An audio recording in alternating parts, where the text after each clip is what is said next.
Halo semuanya, kami dari kelompok 6. Kami di sini untuk berbagi tentang bagaimana kita, generasi muda, bisa menggunakan teknologi secara bijak dengan berpedoman kepada Pancasila.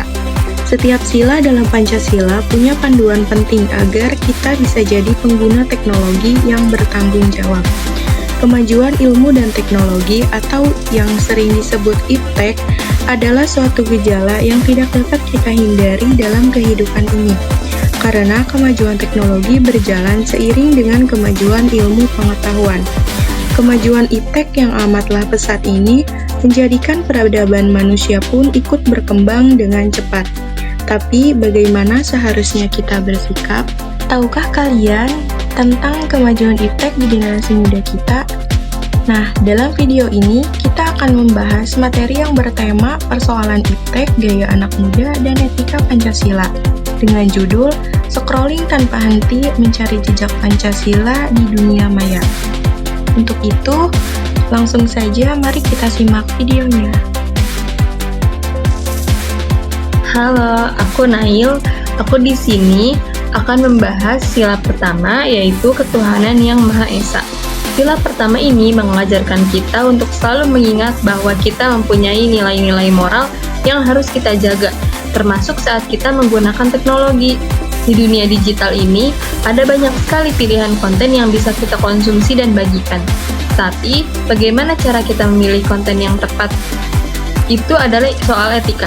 Teknologi adalah alat yang kuat untuk bisa menyebarkan pesan positif kemana saja.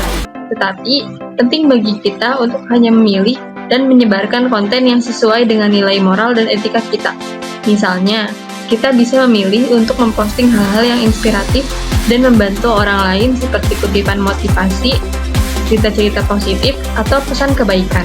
Hindari berbagi hal-hal negatif seperti fitnah, hoaks, atau konten yang tidak sesuai dengan moral. Dengan menjaga moralitas kita, di dunia digital ini, kita bisa mempengaruhi orang lain secara positif. Selain itu, kita juga akan menjadi pribadi yang lebih bertanggung jawab dan dihormati orang lain di dunia maya. Ingat, teknologi bisa menjadi alat untuk mendekatkan kita pada hal-hal baik. Jadi, pastikan kita menggunakan teknologi untuk kebaikan dan bukan untuk menyebarkan hal negatif.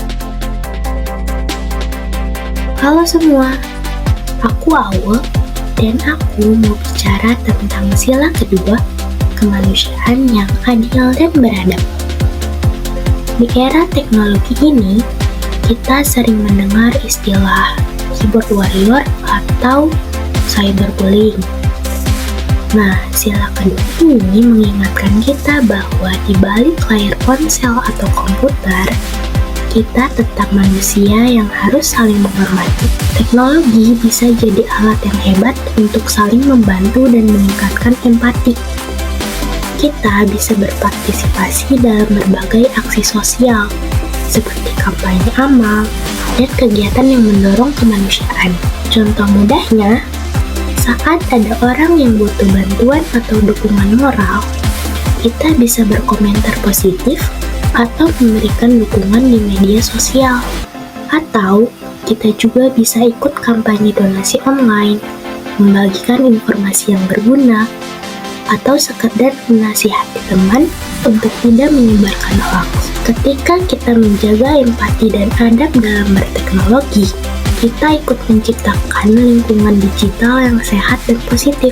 Hal ini bukan hanya membantu orang lain, tapi juga mengajarkan kita untuk lebih beradab dalam setiap interaksi. Teknologi bisa canggih, tapi jangan sampai kita lupa bahwa manusia tetap lebih berharga daripada teknologi. Jadi, mari kita jaga adab kita di dunia digital. Halo, aku Faraj. Aku mewakili sila ketiga Persatuan Indonesia. Teknologi telah membuka akses bagi kita untuk berhubungan dengan siapa saja, di mana saja. Kita bisa bertemu teman-teman dari seluruh Indonesia dengan mudah, tapi sayangnya ada juga resiko perpecahan. Terkadang, perbedaan di dunia maya bisa memicu konflik. Teknologi seharusnya memperkuat persatuan kita, bukan memecah belah. kita perlu ingat bahwa meskipun kita berbeda, kita tetap satu kesatuan Indonesia. Kita harus menghindari menyebarkan konten provokatif yang bisa memicu perpecahan. Sebaliknya, kita bisa berpartisipasi dalam acara digital yang mengenalkan budaya dari berbagai daerah, atau ikut mendukung gerakan nasional yang bersifat inklusif dan menghargai keberagaman. Dengan menjaga persatuan, kita bisa membangun komunitas yang positif di dunia maya, di mana perbedaan budaya menjadi kekayaan dan bukan sumber konflik. Mari jadikan teknologi sebagai alat untuk mengenal lebih banyak teman dari seluruh Indonesia dan merayakan perbedaan kita bersama. Hai, aku Chandra. Aku mewakili sila keempat, kerakyatan yang dipimpin oleh hikmat kebijaksanaan dalam permusyawaratan perwakilan. Dalam dunia digital, kita sering berhadapan dengan berbagai pandangan yang berbeda. Kadang, debat online bisa memanas dan kehilangan arah. Disinilah kita perlu bijaksana. Teknologi memungkinkan kita untuk berdiskusi dan saling belajar. Tapi, penting untuk tetap menjaga kehormatan dalam berbicara dan menghargai pendapat orang lain. Misalnya, saat kita berdiskusi di media sosial atau forum online, fokuslah pada solusi dan pendapat, bukan pada menyerang pribadi. Pilih kata-kata yang sopan dan ajak orang lain berdiskusi dengan bijak. Dengan menghargai pendapat orang lain, kita tidak hanya berlatih bersikap demokratis, tapi juga ikut menciptakan suasana diskusi yang sehat dan membangun. Diskusi yang sehat di dunia maya akan membuat kita semakin bijaksana dan menambah wawasan. Jadi, mari kita belajar berdialog secara dewasa. Halo, aku Sadia. Aku akan membahas sila kelima, keadilan sosial bagi seluruh rakyat Indonesia.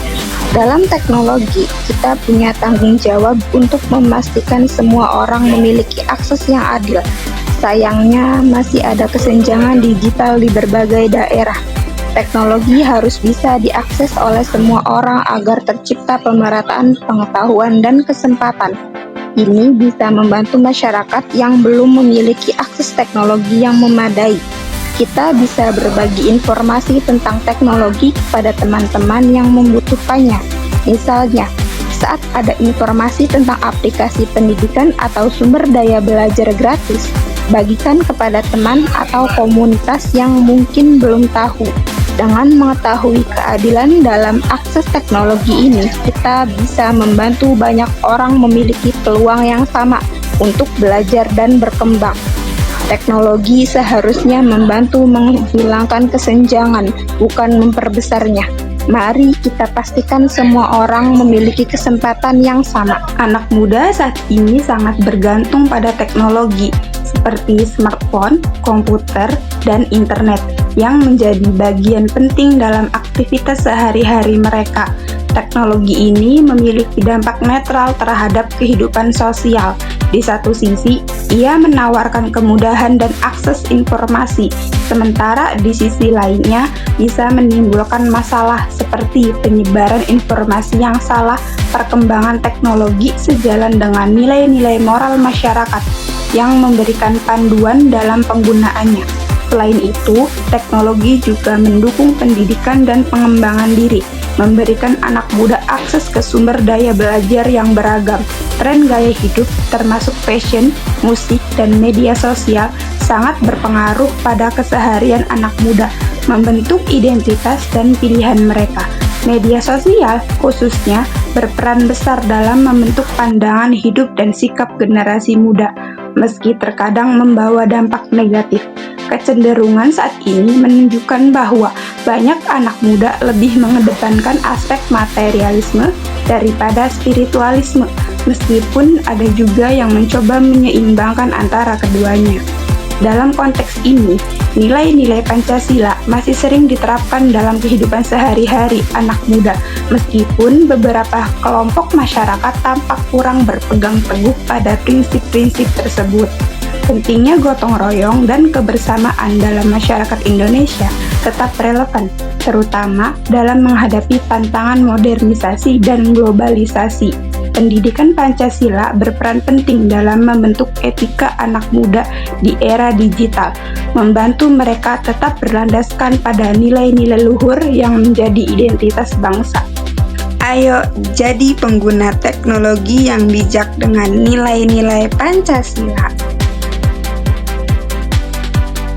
Dari materi yang telah dijelaskan, dapat disimpulkan bahwa teknologi adalah alat yang bisa memperbaiki hidup kita jika kita menggunakan dengan etika Pancasila. Yuk, jadilah generasi yang bijak dan bertanggung jawab dalam berteknologi. Demikianlah pemaparan materi yang dapat kami sampaikan. Semoga informasi yang telah disampaikan bermanfaat bagi kita semua. Terima kasih atas perhatiannya. Mari kita sama-sama memanfaatkan kemajuan iptek dengan baik dan sesuai dengan etika Pancasila.